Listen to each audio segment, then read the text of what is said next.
স্বর্গে চলে গিয়ে স্বামীর সঙ্গে ড্যান্স করবে। কথা বুঝতে পারলেন না? এটা তাদের বিশ্বাস, করতে পারে তাদের বিশ্বাস, আমি কেন অভিযোগ করতে আসছি না।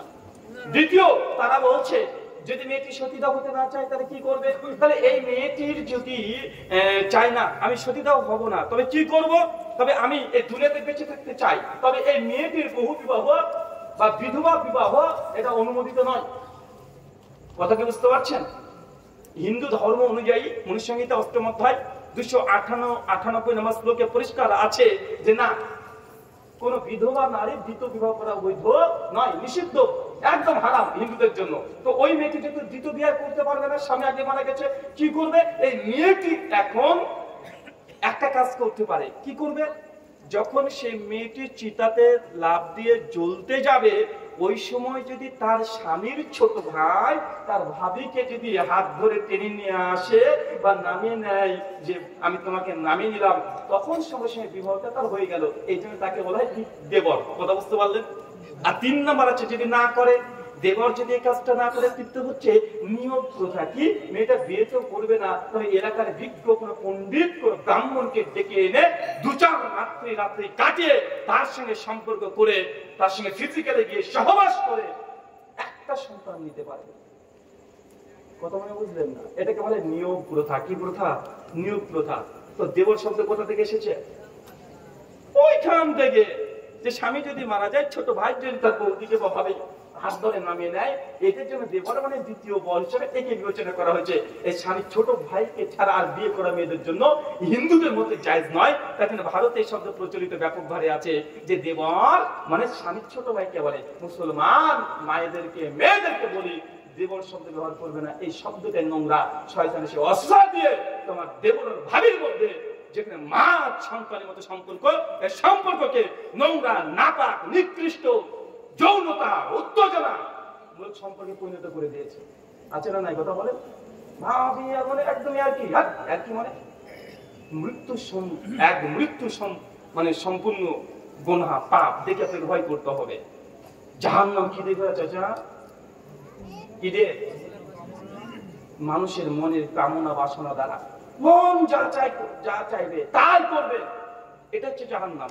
বিয়েতে আপনাদেরকে গেট, হ্যাঁ, বিবাহতে গেট ঘরে না, গেট ঘেরে লিখে পরে কি লেখা থাকে? ৫,০০০ টাকা, হ্যাঁ, ৫,০০০ ৭,০০০। কোটি মানুষ আপনারা ৫,০০০ ৭,০০০ একদম গেট ঘিরে রেখে দিয়েছে। আর শালিগুলো আছে দুলবের হাত ধুয়ে দিবে।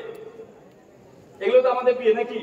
তো ভাই এই বিয়েতে যে এতগুলো, বিয়েতে যত রকমের আল্লাহকে নারাজ করা হয়, যত রকমের আপনার মনের বাসনা পূর্ণ করা হয় বিয়েতে, এর চেয়ে অন্য জায়গাতে আর এত বাসনা পূরণ করেন না। তার জন্য তো গোটা বিশ্ব জগতে দেখা যাচ্ছে যে বিয়ের পরেও অধিকাংশ কাপড় তারা ডিভোর্স হয়ে যাচ্ছে, তালাক হয়ে যাচ্ছে। তালাক যদি না হয় তারপরেও বিয়ের পরে স্বামী স্ত্রী উভয়ে পরকীয়াতে লিপ্ত আছে। আছে না নাই? ইন্ডিয়ান রিপোর্ট বলছে 68% মেয়েরা বিয়ের পরে পরকীয়া করে। কত পার্সেন্ট? কত পার্সেন্ট? 68% মেয়েরা কি করে? বিয়ের পরে পরকীয়া। পরকীয়া মানে বুঝলেন না? খোলা বাংলা ভাষায় বলে দিই, পরকীয়া মানে আপনার যে স্ত্রী আছে, আপনি স্বামী স্ত্রী দুজন, আপনার বউ, আপনার স্ত্রী আপনাকে ছাড়াও অন্য কোনো পুরুষের সঙ্গে প্রেমের সম্পর্কে আসক্ত আছে, মানে বাংলাদেশে প্রেম করছে আপনার বউ। ভালো লাগলো কথা শুনতে? আবার কত পার্সেন্ট? 68%। মানে আপনার এলাকাতে যদি 100টা বিবাহিত নারী থাকে, জেনে রাখবেন 68টা নারী আপনি স্বামী থাকার পরে অন্য পুরুষের সঙ্গে সম্পর্ক আছে। কথা বুঝতে পারলেন না? মনে এর চেয়ে আর কি বুঝবো আপনাকে? এটা ভারতের রিপোর্ট বলছে, কোরআন হাদিসের কথা না। আপনি তো কোরআন হাদিসের কথা মানতে চান না, কিন্তু এটা যে বাস্তব আপনি বিশ্বাস করেন। আপনার স্ত্রী সেকেন্ড কোন রিলেশনে আসক্ত আছে। ইন্ডিয়ান রিপোর্ট বলছে, মায়েদেরকে বলি, মেয়েদেরকে বলি, ভারতবর্ষের রিপোর্ট এটা বলছে 78 থেকে 79% ছেলেরা বউ ছাড়া দ্বিতীয় কোনো মেয়ের সঙ্গে পরকে আসক্ত আছেন এবং আপনি আপনার চেহারাটা দেখে নেন, আপনি আপনার বউ ছাড়া অন্য কোনো প্রেমের সম্পর্কে আসক্ত আছেন না নাই, অন্য কোনো নারীর প্রতি দুর্বলতা আছে না নাই, অন্য কোনো নারীর সঙ্গে ফোনে কথা বলছেন কি বলছেন না, মেসেঞ্জারে চ্যাট করছেন কি করছেন না, ভিডিও কল করছেন কি করছেন না, অডিও কলে ঘন্টার পর ঘন্টা কথা বলছেন কি বলছেন না। এটা আপনারা নিজেরা নিজের চেহারাটাকে একবার আয়নাতে দেখে নেন। এটা ইন্ডিয়ান রিপোর্ট